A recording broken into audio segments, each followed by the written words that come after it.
විහාරයේ සීතල කල්පොළොව මත සිහින හිටගෙන හිටියේ හරියට පරණැති රූපයක් වගේ.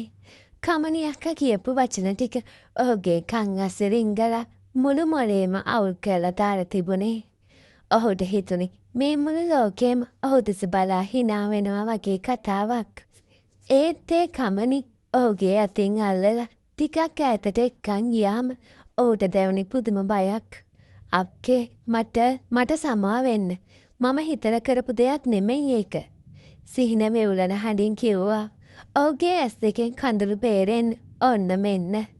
"දැන් ඕක නවත්තපන් මල්ලි. තමසිට පිස්සුද? අර අහිංසක ආනන්ද අයියා කොච්චර හොඳ මිනිස්සෙක්ද?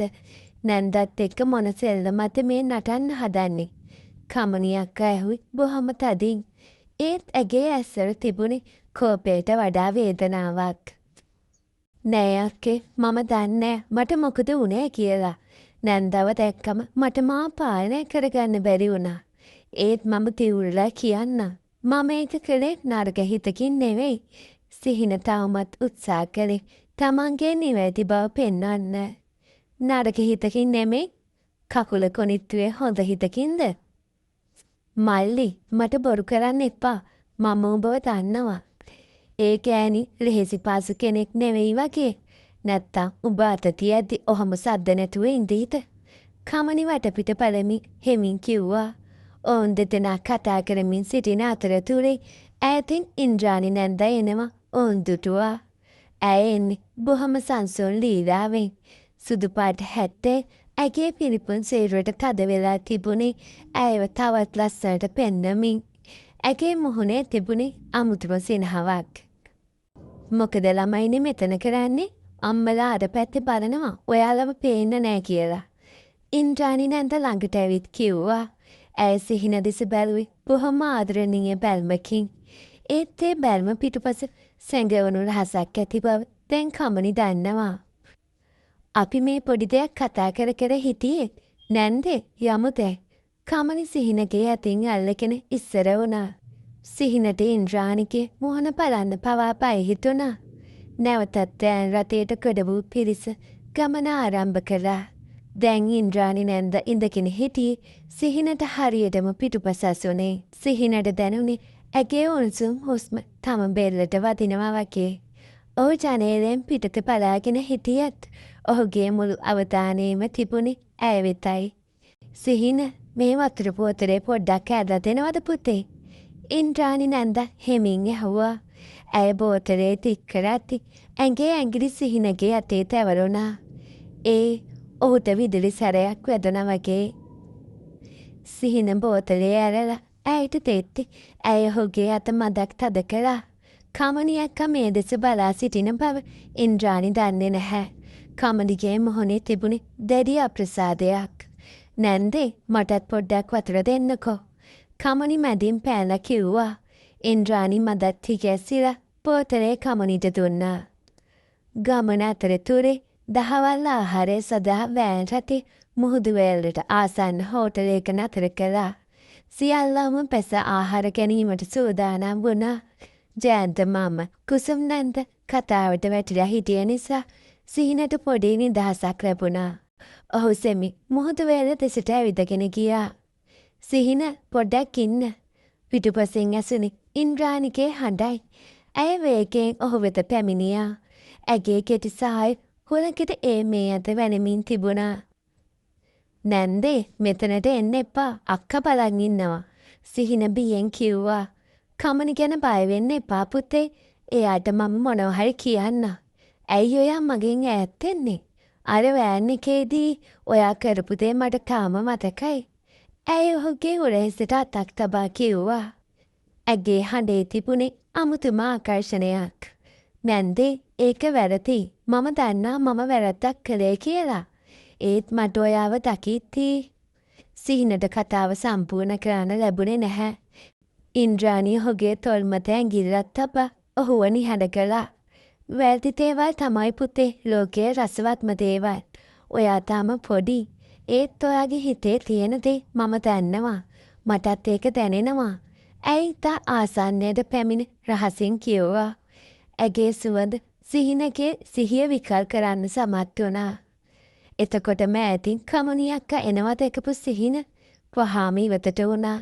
ඉන්ද්‍රාණිත් කිසිවක් සිදු නොවූ ලෙස මුහුද දෙස බලා සිටියා. කෑම ලෑස්ති එන්න යන්න. කමනි කිව්වේ බොහොම රළු හඬකින්. ඇය ඉන්ද්‍රාණි දෙස බැලුවේ වෛරයෙන් පිරුණු බැල්මකින්. ආහාර ගැනීමෙන් පසු නැවතත් ගමන ආරම්භ වුණා. දැන් වෑන් එක ඇතුලේ තිබුණේ ලොකු නිහඬතාවයක්. වැඩිහිටියන් නිදාගෙන සිටි අතර තරුණ පිස්සු තම තමන්ගේ සිතුවිලිවල අතරමං වෙලා හිටියා. සිහිනට හිතුනේ මේ ගමන කවදාවත් ඉවර වෙන්නේ නැති වෙයි කියලා. ඔහුට ඉන්ද්‍රාණි කෙරෙහි තිබුණ ආශාවත් කමනි කෙරෙහි තිබුණ බයත් අතර ලොකු සටනක් ඇති වෙලා තිබුණා. අක්කේ මට ඇත්තටම බයයි. සිහින හෙමි කමනිට කිව්වා.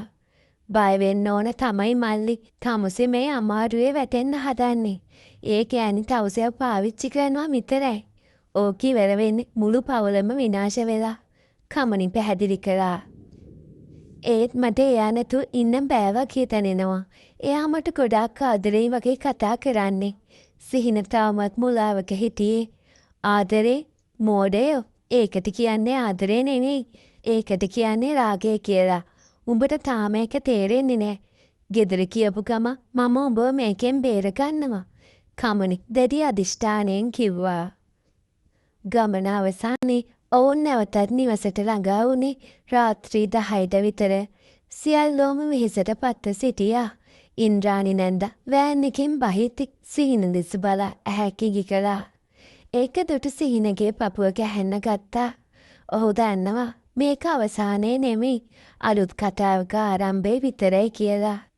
ගිහින් නිදා ගන්නවද? හෙට අපි මේ ගැන කතා කරමු. ජයන්ත මාමා පවසද්දි සිහින කාමරයට වැදුනේ ලොකු බරක් හිතේ තියාගෙන. ඔහුට මතක් වුණේ ඉන්ද්‍රාණිගේ ඒ සරාගී හිනාවයි. ඔහු දන්නවා කමනියක් මොනවා කිව්වත් ඔහුගේ හිත මේ රහස් ආදරේ ගලව ගන්න එක ලෙහෙසි වෙන්නේ නැති බව. මුළු රාත්‍රිය පුරාම සිහිනට නින්ද ගියේ නැහැ. ඔහු කල්පනා කළේ ඉන්ද්‍රාණි නැන්ද එක්ක ගත කළ ඒ සුළු මොහොතවල් ගැන. ඒ වචන ඔහුට මැවි පෙනුණා. ඒත් එක්කම කමනි අක්කගේ අනුතුරු ඇඟවි ඔහුගේ හිතට වද දුන්නා. මේ රහස් සම්බන්ධේ කොතනින් අතර වේද කියලා ඔහුට හිතා ගන්න බැරි වුණා. පසුදා උදෑසන සිහින අවදි වුණේ අමුතුම හැඟීමකින්. ඔහු මිදුලට යන විට තුටුවේ ඉන්ද්‍රාණි නැන්දා ඔවුන්ගේ ගෙදරට එනවා. ඇය ඇඳගෙන හිටි ලස්සන ගවුමක්. ඇය එන්නේ ඔහුගේ අම්මා සමග කතා කරන්න වුණත් ඇගේ ඇස් සෙව්වේ හිනාවයි. සිහින ඇය දෙස බලා හිනා වුණා. ඒ හිනාව ඇතුලේ ලොකු රසයක් සැඟවිලා තිබුණා. කමනි අක්කා කුස්සියේ සිට මේ දෙස බලා සිටි තෙරි කනස්සල්ලෙන්. මල්ලි මෙහාට එනවා. කමනි ඔහුට අඬ ගැහුවා. ඔහු කුස්සියට ගිය විට කමනි ඔහුගේ අති තදින් අල්ලගත්තා. තොම්සෙට තාමත් තේරෙන්නේ නැද්ද? අර බලනවා ඇවිත් ඉන්න ලස්සන ඒ කියාවේ උඹව බලන්න. මම මේක අම්මට කියනවා අදම. එපා අක්කේ ප්ලීස් මම අය ඒ වගේ දේවල් කරන්නේ නෑ. සිහින බැගෑපත් වුණා. බලමුකෝ උඹ කරන දේවල් මම බලාගෙන ඉන්නේ. කමනි කිව්වා. නොකී කතාවක අලුත් පිටුවක් කෙලස පෙරලෙද්දී සිහින සහ ඉන්ද්‍රාණි අතර ඇති වූ ඒ අමුතු බැඳීම තවත් අදින් බැඳෙන්න පටන් ගත්තා. ඒක ආදරයක්ද රාගයක්ද කියලා තීරණය කරන්න කාලයට ඉඩ දීලා ඔවුන් දෙදෙනා ඒ අනුතුරුදායක ක්‍රීඩාවේ නිරත වුණා.